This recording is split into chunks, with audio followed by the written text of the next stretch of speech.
మీ ఇంటికి నరదృష్టి అనేటువంటిది ఉందో లేదో గుర్తించడం ఎలాగా, ఇంట్లో జరిగేటువంటి సమస్యలకి కానీ మీకు వచ్చేటువంటి తలనొప్పులకి కానీ సమస్యలకి అదే కారణం అయి ఉండొచ్చు. దానికోసం నేను 7 సింటమ్స్ చెప్తానండి, అవి ఉన్నాయో లేదో గమనించండి. నెంబర్ 1 ఏంటి అంటే కారణం లేకుండా ఇంట్లో గొడవలు అనేటువంటివి పెరుగుతుంటాయి. ఇంట్లో కుటుంబ సభ్యుల్లో ఎవరెవరికి కూడా ఏమీ పడదండి, ఎవరు మాట ఎవరు వినరు. ఇది ఫస్ట్ సింటమ్.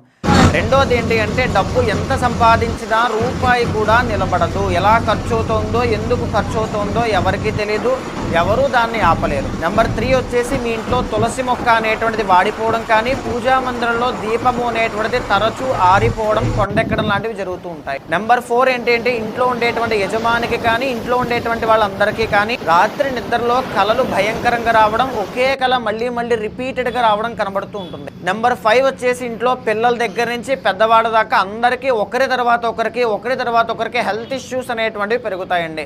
డాక్టర్ దగ్గరికి వెళ్తారు, హాస్పిటల్కి